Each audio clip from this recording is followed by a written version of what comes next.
বন্ধুগণ, এই মুহূর্তে আমরা রয়েছি দ্বিতীয় চন্দননগর নামে খ্যাত বাউরিয়া বাসুদেবপুর এলাকায়।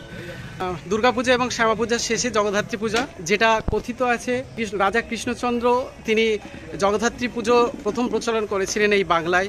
কিন্তু শুধুমাত্র কৃষ্ণচন্দ্র ছাড়াও তারপরে বহু শতাব্দী ধরে বাংলা ছাড়াও বিভিন্ন রাজ্যে এই জগদ্ধাত্রী পুজো হয়। এখন বাউরিয়ায় এই মুহূর্তে রয়েছে একটি জগদ্ধাত্রী পুজোর স্টল, যেখানে পুস্তক স্টল যেটা আয়োজন করেছে রক্তকরবীর সক্রিয় কয়েকজন সদস্যকে আমরা জেনে নেব তাদের যে কর্মসূচি। মূলত সমাজ কল্যাণমুখী বিভিন্ন কর্মসূচি নিয়ে থাকে, তবে তাদের মুখে শুনবো রক্তকরবী সাধারণত কী ধরনের কাজ করে থাকে। আপনার কাছে যে জানার আছে যে রক্তকরবী সম্বন্ধে দু চারটে কথা।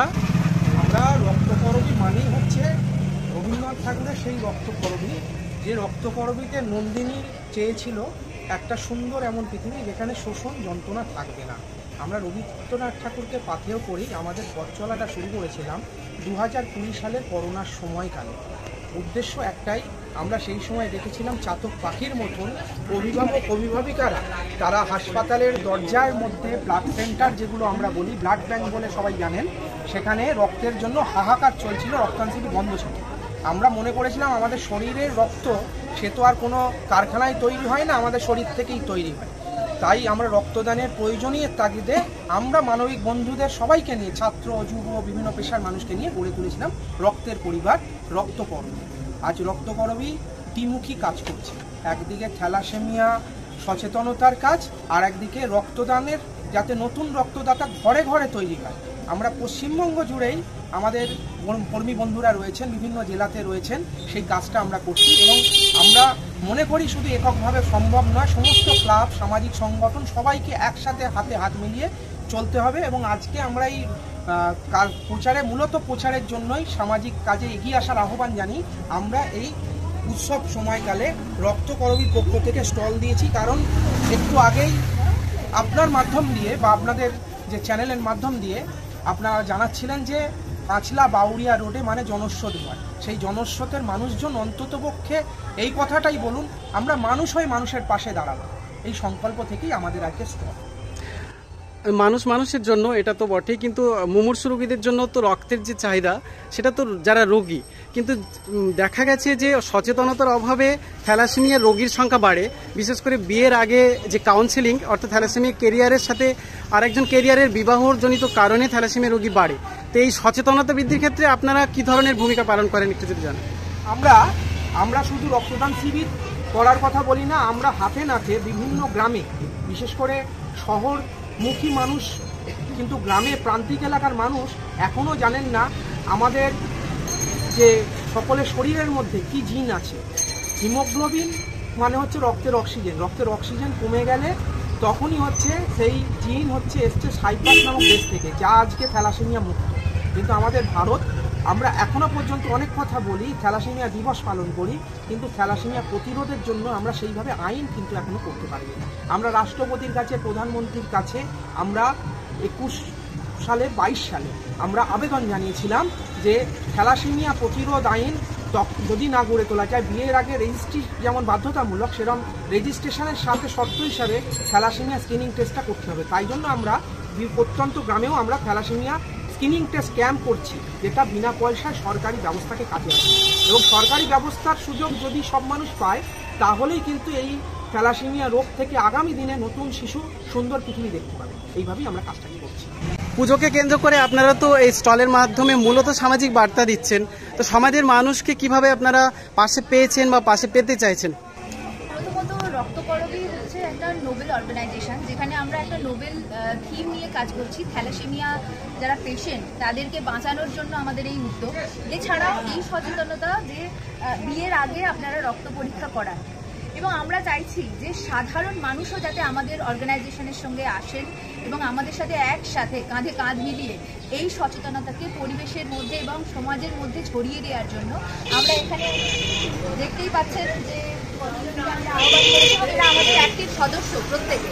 আমরা আপনাদের ইউটিউব চ্যানেলের মাধ্যমে সবাইকে আহ্বান করছি যে রক্তকরবীর সাথে আপনারা যোগদান করুন এবং এই সংগঠনকে পশ্চিমবঙ্গে নয় সারা ভারতবর্ষের গ্রামে গ্রামে পৌঁছে দিন, এমন একটা জায়গায় যেখানে প্রত্যেক মানুষ একটা সচেতনতার লক্ষ্য নিয়ে এই অর্গানাইজেশনের সাথে যুক্ত হয়। আচ্ছা, মূলত দেখা গেছে আমাদের ভারতীয় বিশেষ করে বাঙালি মেয়েরা তাদের তো রক্তাল্পতা রয়েছে এবং তাদের অজান্তেই তারা অনেকেই থ্যালাসেমিয়া ক্যারিয়ার বা থ্যালাসেমিয়া পেশেন্ট।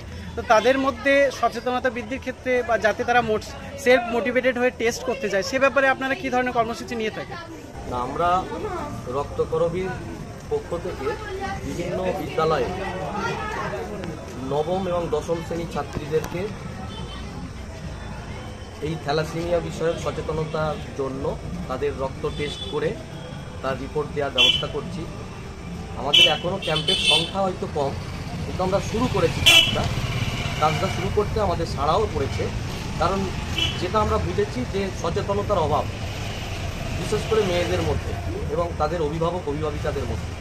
আমরা স্কুলগুলোতে গিয়ে সেই সচেতনতা বৃদ্ধির কাজটা করছি এবং হাতে নাতে ওই সমস্ত মেয়েদের রক্তের টেস্ট করে তাদের রক্তের মধ্যে যে হিমোগ্লোবিনের অভাব বা যা যা অভাব রয়েছে সেই সম্পর্কে আমরা তথ্য তাদেরকে দিচ্ছি এবং তার ফলে ওই অভিভাবিকা এবং ছাত্র বা ছাত্রীদের মধ্যে তাদের মধ্যেও সচেতনতা বাড়ছে এবং কনফিডেন্সও বাড়ছে এবং এই প্রত্যয় তাদের মধ্যে জাগছে যে এই টেস্টগুলো বিবাহের আগে, যখন একজন প্রাপ্তবয়স্ক ছেলে বা মেয়ে বিবাহের পর্যায়ের আগে তাদের এই টেস্টটা করলে ভবিষ্যৎ প্রজন্ম সুস্থ থাকবে।